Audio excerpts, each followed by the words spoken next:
अस्सलाम वालेकुम, कैसे आप लोग। Welcome back to MD kid series. आज एक क्वेश्चन नंबर 6। पहले 5 क्वेश्चंस वीडियो में अपलोड किए थे, आप लोगों ने देखा होगा या देखा नहीं तो देख लें। आज एक क्वेश्चन नंबर 6।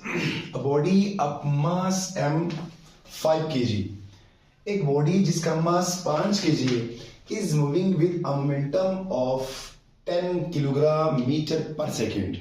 एक जिस्म है जिसका मास 5 kg है और इसका जो मोमेंटम है, मोमेंटम सब जानते हैं जिसका सिंबल P है। Momentum means the quantity of motion in a body is 10 kilogram metre पर second.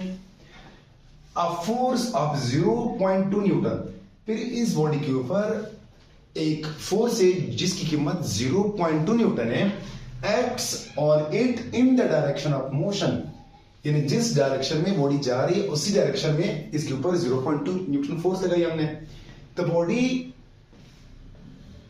On the body for 10 seconds, कितने वक्त के लिए? On the body for 10 seconds, of the body for 10 seconds, the increase in its kinetic energy is, हमसे change in kinetic energy या तो increase in kinetic energy मांग रहे हैं। चलिए सॉल्व करते हैं।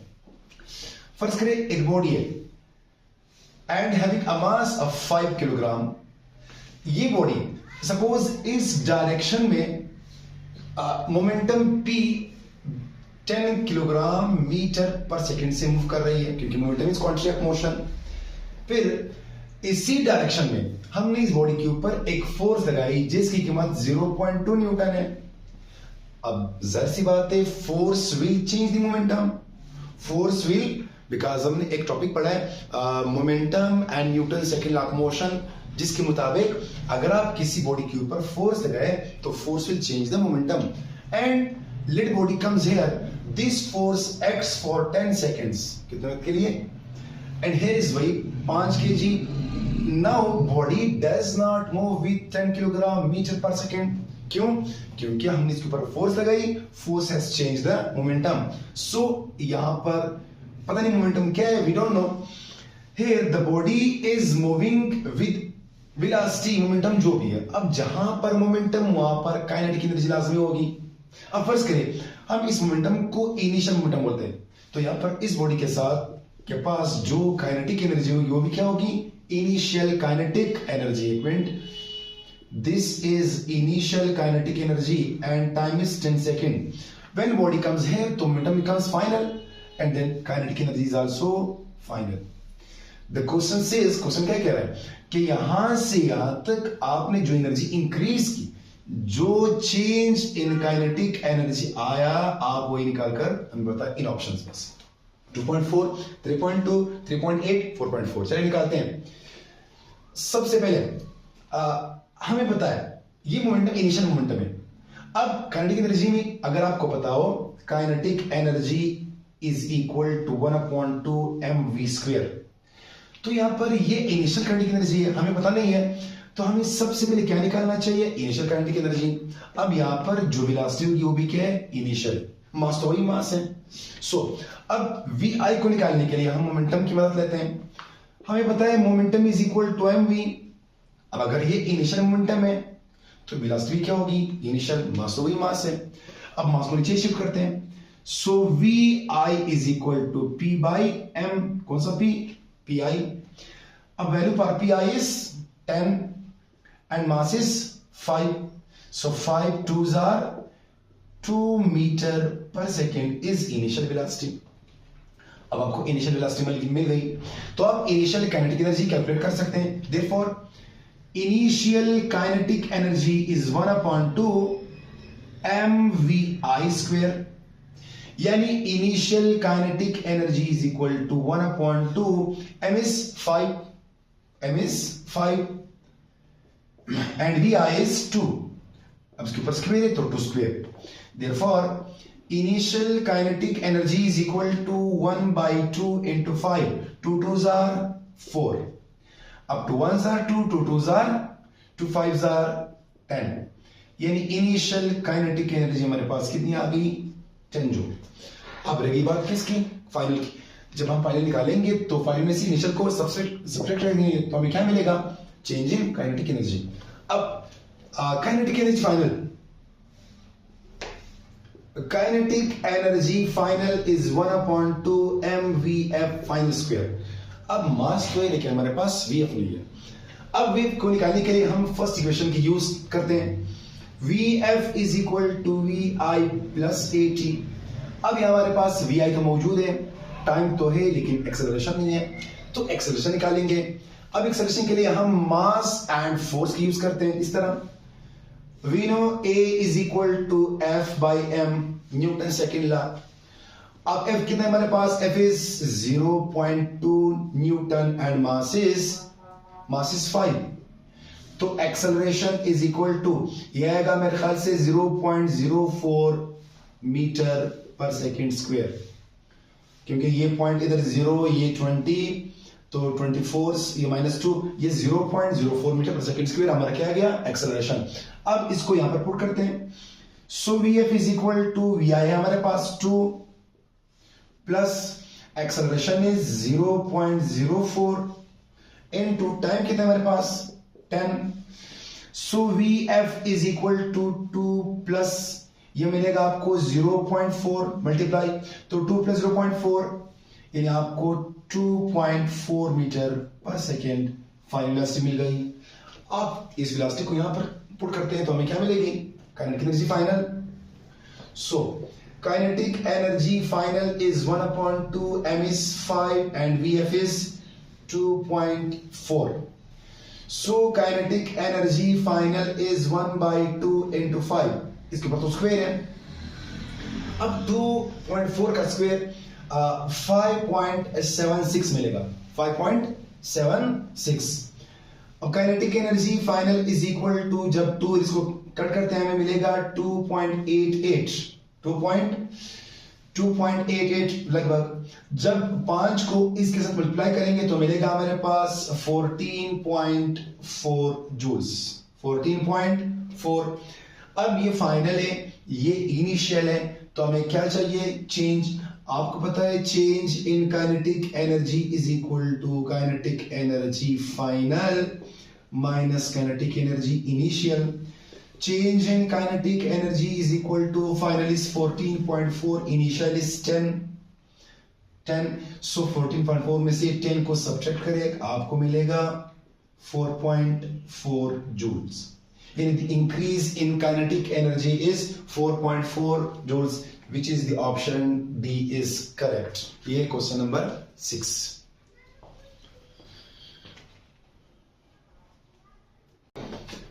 ये रहा next question, question number 7। If two equal masses are in motion with same individual speeds, we can conclude that। The question says, अगर आपके पास दो जिस्म है, दो अजसाम है जिनका मास इक्वल है, लेट एक है mass m1 and the next one is mass m2 which are equal, they have equal masses।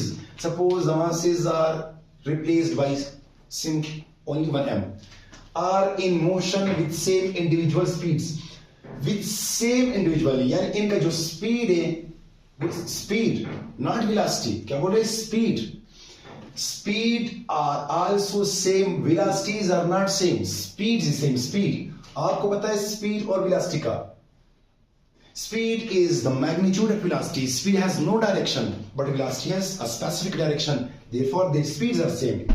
We can conclude that, हम कह सकते हैं क्या, option number 1, their momentums are same. चलिए इसको एक्सप्लेन करते हैं।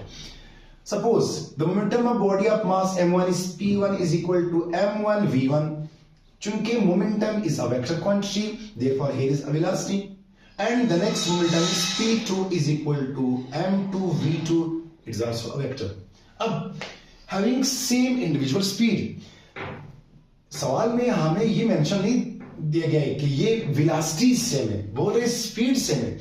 अगर वेलोसिटी डिफरेंट है, इट मींस लेट एक बॉडी मास m1 इस डायरेक्शन में v1 वेलोसिटी से मूव कर रही है, हैविंग मोमेंटम p1, और अगर यही बॉडी m2 इसी डायरेक्शन में v2 से मूव कर रही है, हैविंग मोमेंटम p2, तब यहां पर उन्होंने अगर वेलोसिटी दी होती तो फिर ये सही था। जो बोल रहे स्पीड, अब स्पीड सपोज ये 5 मीटर पर सेकेंड है, ये भी 5 मीटर पर सेकेंड है। अब अगर ये बॉडी इस डायरेक्शन की बजाय इस डायरेक्शन मूव करे,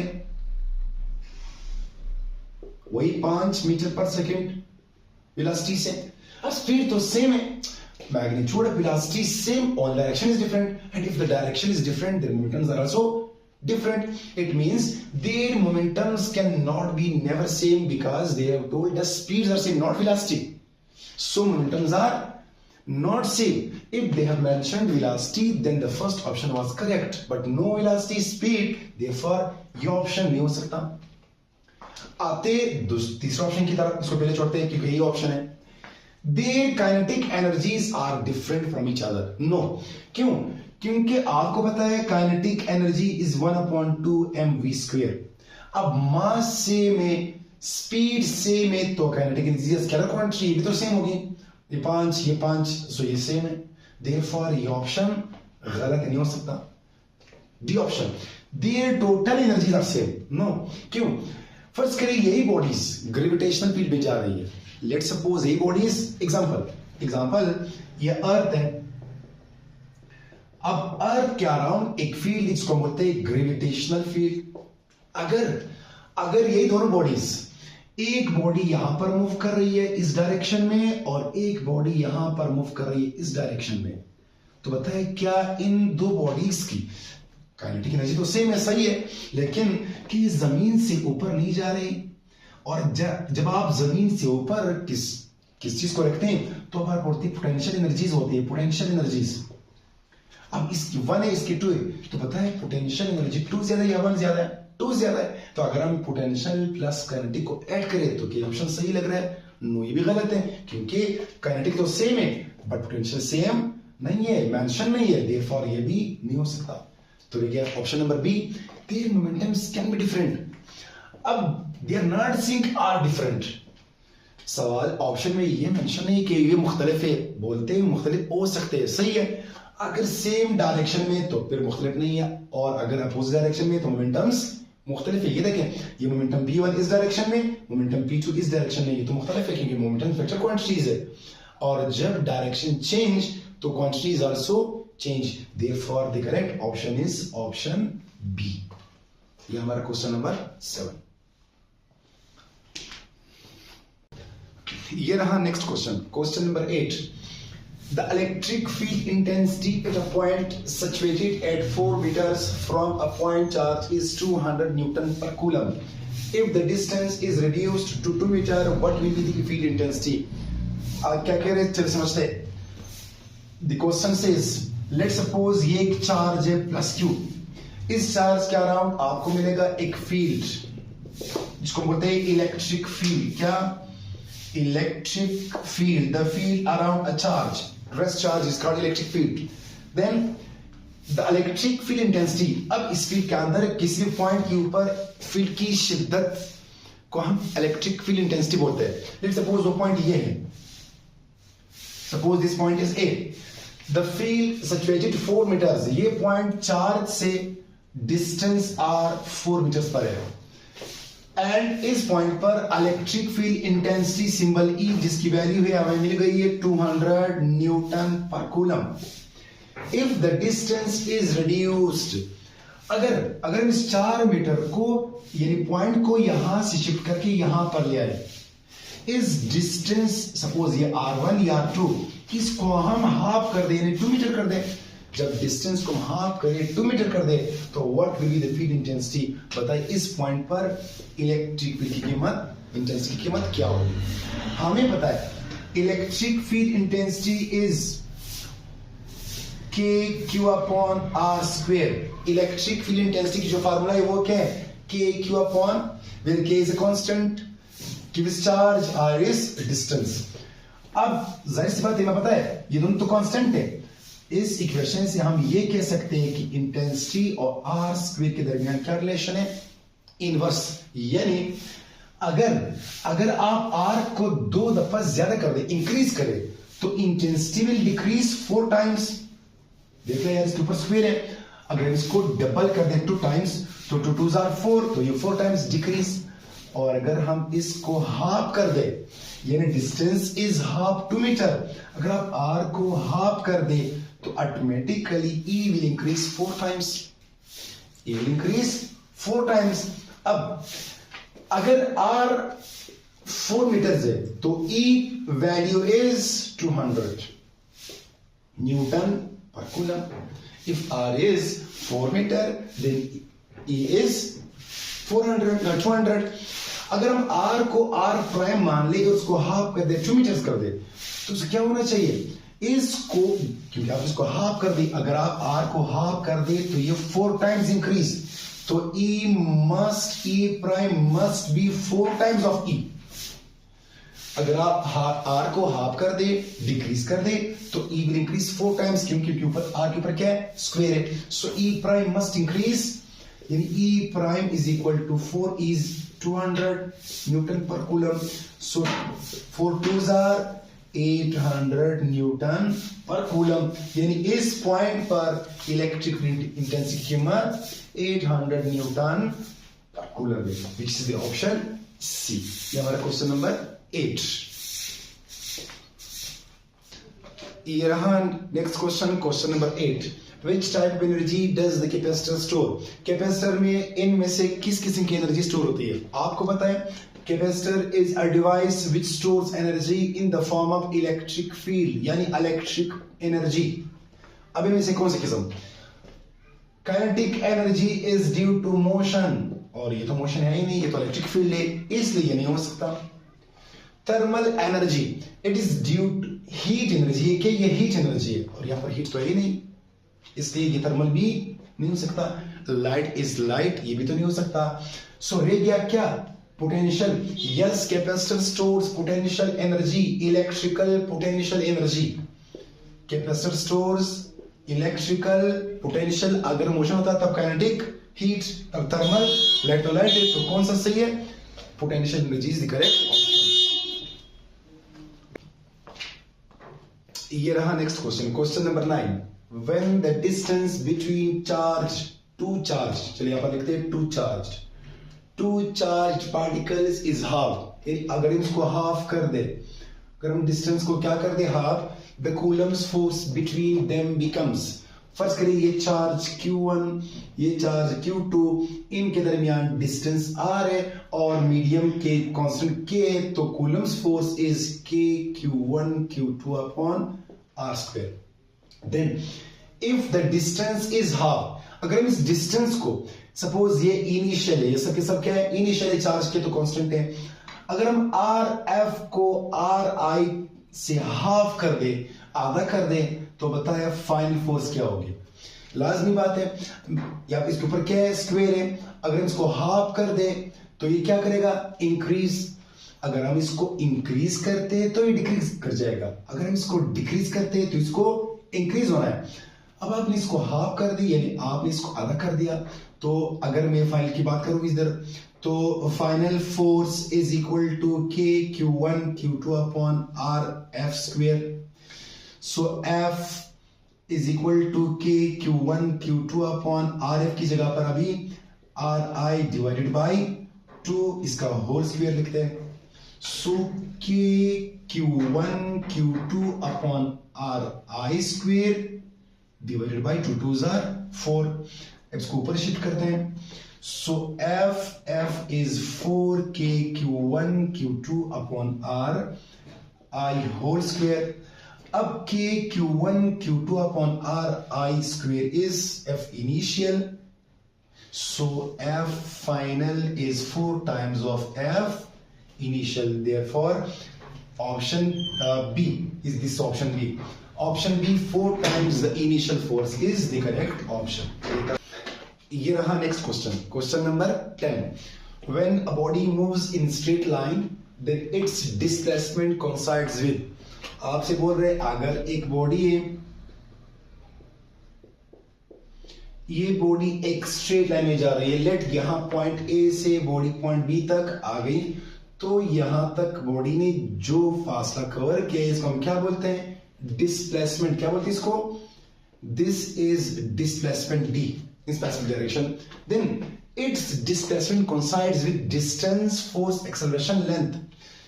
अब what is displacement? Displacement is distance in a specific direction. Displacement is distance in specific.